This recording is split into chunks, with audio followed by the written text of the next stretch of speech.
What's up, my peoples? Welcome back to Jump In Travels. Today, we're gonna be exploring Peru, and behind me is a nice little oasis. Keep watching for more, and let's jump right in.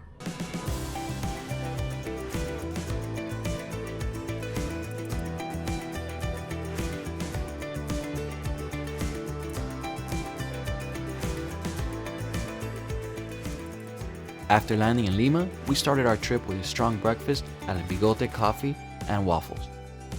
It's a cozy 2-floor restaurant with a variety of waffles and food near our stay in Barranco. We then walked to a small market called Feria Artesanal, where you can find many street vendors selling local handmade Peruvian items, including the popular Peruvian alpaca ponchos, in which we were hoping to get our hands on for this trip. We strolled around the area of the Bridge of Sighs, where you'll find couple padlocks on the fence, along with churches, cafes, and restaurants nearby. So if you've never had Peruvian dishes, ceviche is a very common Peruvian dish. It's actually one of the most popular dishes. It's basically raw fish. It can be raw fish, raw shrimp, other types of fishes, mixed in like a citrus lime juice and some onions. It's not cooked, but it tastes delicious. And it usually comes with some corn and I think it was sweet potato or pumpkin. I can't remember right now. And if you ever want to try like their famous sodas, you could fully try that too. At night, we had dinner at Rustica to have a romantic ambience with some coastal views. So guys, another famous dish in Peru is el lomo saltado. If you don't want beef, you could get chicken. I wanted chicken just to try it out. It comes with fries, rice, tomatoes, and onions. It's marinated in a light sauce and it's amazing here. Try it. The following morning, we had an early 2-day tour from Lima to Huacachina with a stop to Paracas, a laid-back beach town where you can find several options for eating and shopping, including some local pisco liquors in different flavors for sampling and purchasing. Paracas also serves as a docking point for the Ballestas Island, aka the Galapagos Islands of Peru. As part of our excursion, we got onto a speedboat that rode us around the islands.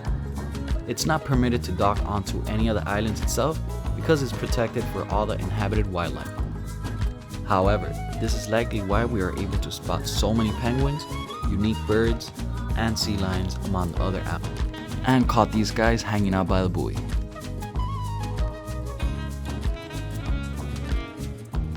We then left Paracas to head out to Huacachina, about an hour and a half away, to visit the only natural oasis in South America. So guys, this is one of the things you can do out here in Huacachina. You can get one of these Dune Buggies and dune all around. So if this is actually a tour with a kind of big group of people, probably 10 in our group, I think. Yeah. And the driver will take you along all these hills here, the dunes, as he was saying. And it feels almost like a roller coaster. And in addition, we're going to do what's kind of, they call it boarding, but it's almost like a sled. But you can do sandboarding, where it's just an additional cost. But that's something definitely worth doing. Boarding down the sand dunes face first was intimidating, but a unique experience. After going down the first one, the next two are a piece of cake. But prepare yourself to possibly eat some sand. So towards the end of the tour, they took us out to see the sunset.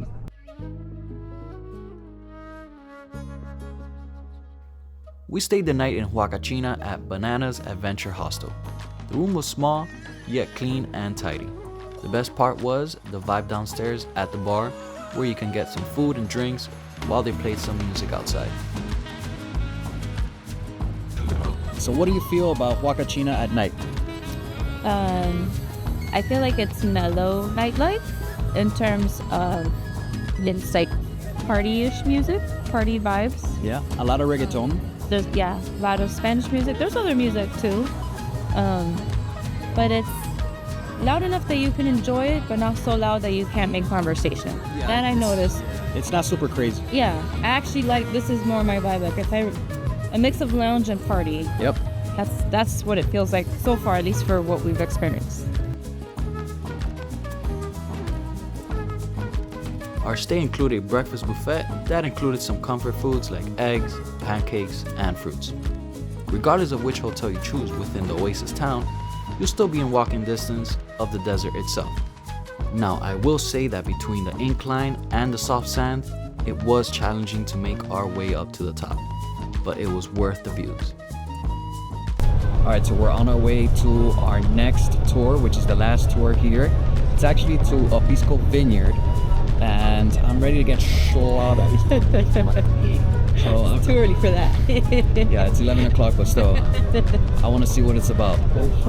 The Pisco tour took place in Nietto, a winery developed in 1856, and they briefly explained how they've been making their wines. This is where the fun's gonna start. This was the longest part of the tour that consisted of actual Pisco tasting, along with volunteers to compete against each other on how to properly cheer and drink Pisco. We ended up sampling 8 different wines and liquors that were all delicious.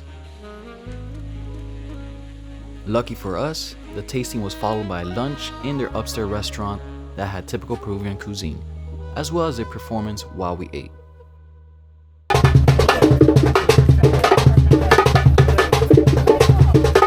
So we just got to the airport of Lima, heading out to Cuzco, which is only an hour and a half flight, because if you take a train or a car, it's more than 8 hours. So this saves us a lot of time.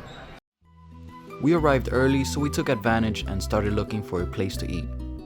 We came across Jack's Cafe and Bistro, which ended up being our favorite spot, and had our first cup of coca tea to help manage any potential altitude sickness with our breakfast. We then walked around the town center and eventually found ourselves at one of their biggest markets, San Pedro. Here you can experience different foods and products locally made in Cuzco. So we just arrived to a local market in Cuzco. That's one of those little fresh markets. They have sections for fruit, sections for vegetables and other sorts of things. And they even have a section here that's just like this, kind of like a fruit station, like to make juices and shakes.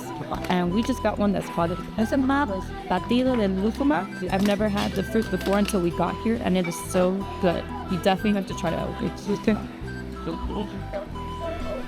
We ultimately came back again another day to find unique jellies and snacks that we couldn't find in any other stores.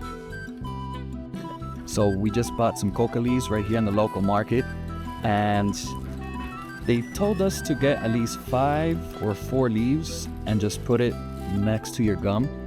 And this is pretty much for altitude sickness, fatigue, dizziness, since Cuzco is pretty much elevated 11,000 feet up. So I'm gonna try it.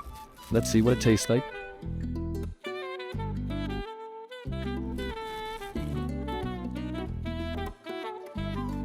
Tastes like regular leaves from the ground, but it's supposed to help. Not a bad experience, honestly.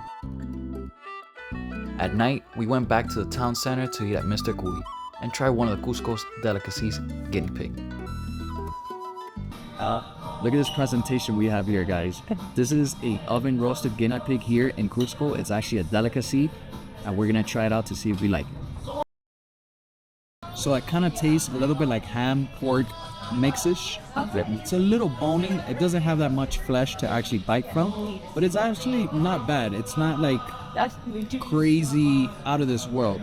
So if you're interested and you're in Cuzco, hey, have a bite. The next day, we got picked up to go to Sky Lodge Adventure Suites. It's a bucket list experience that involved hiking, climbing, and zip lining, to then stay overnight in a pod on the side of a cliff. Now, I talk about it more in detail in a separate video, so go check that out. So guys, we just got dropped off to the train station to get us to Machu Picchu. We woke up at 4 in the morning and got picked up at 5 to get here. It's about an hour and a half to get here. And here you could get some snacks, go to the bathroom right before you get on the train. So we're both dressed apart, as you can see. Within the waiting area of the station, they'll call you by your train letter and dance with you to your car.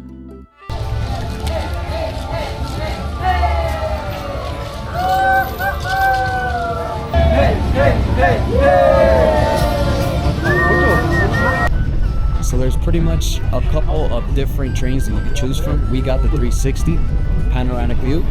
Now there's also others that are more expensive. Now just keep in mind that Machu Picchu is pretty expensive. It's about $300 and something to get the ticket plus the additional train. Just keep in mind, we paid a total of $788 for both. As part of the train experience, the staff will perform a small play about a famous Peruvian warrior during the Inca era.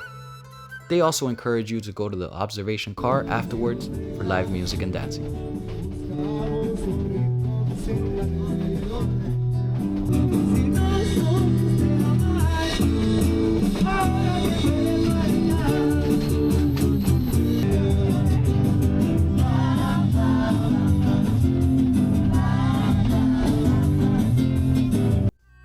Once you arrive to the town of Aguascalientes, you'll notice it's very crowded. Be prepared for two things, waiting and rain. We brought a poncho and waited close to 3 hours in the rain to get to the bus that took us to Machu Picchu entrance, even though we had tickets.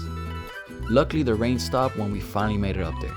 We also were lucky our tour took us through Circuit 2, which is known to have the best route for viewpoints and pictures of this world wonder.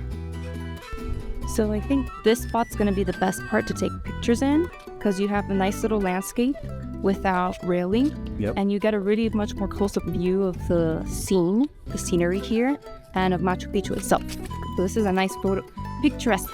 Yeah. Don't forget there's a lot of steps. There's You see the camera right now going like a this. lot of people. Guys are going down steps right now. Our tour guide did a great job of explaining the history and purpose of the ruins, like how it was used for the royals to gather as a retreat, and how the natural architecture allowed for rainwater collection, even to this day. So if you're a history buff, you should know this, but these rocks, still no one knows how they actually put them together. Some say it's lasers, I say it's aliens. Despite the long wait to get into Machu Picchu, it was worth the experience because there's no picture or video that does it justice. The next day was our last day in Cuzco, and we got lucky to have one of our Uber drivers, Miguel, offer us his services as a private guide. Hola, yo soy Miguel y voy a ser tu guía el día de hoy aquí por Cuzco. He first took us to an animal conservation filled with llamas and alpacas. So guys, we couldn't make our tour for Rainbow Mountain in the morning because we had to wake up at 4 in the morning and we missed it. But look what we did instead. Oh, excuse you. There's several different types of llamas and alpacas that have been rescued here. It's a hidden gem for animal lovers because you're free to pet and feed them. Now this location is completely free to get in and is based off only donations just to feed them. They also rescue other animals like guinea pigs. They have a community of local weavers here too, who create handmade items and are sold at the store. Our next stop was a hidden local restaurant for lunch with outside seating. It was very cozy with homemade food and the lomo saltado was 10 out of 10. I highly recommend this. The following destination was the salt mines of Maras. After a $2 entrance fee and a short walk, we got to see one of the largest extraction centers for salt that have been in production for 500 years. That's since the Inca times. Pretty cool to see history up close. Lastly, we made our way to the Moray Ruins that used to be an experimental landscape for the Incas to test out the growth of different crops before distributing to the public. If you're planning a trip to Peru, make sure to include activities in both Lima and Cuzco with some adventures to the outskirts like Huacachina and Machu Picchu. There's a lot to see and we didn't even get to cover it all within 10 days, so prepare yourself for a busy itinerary. If you love this video, like and subscribe for more. Jump in with me next time on Jump In Travels.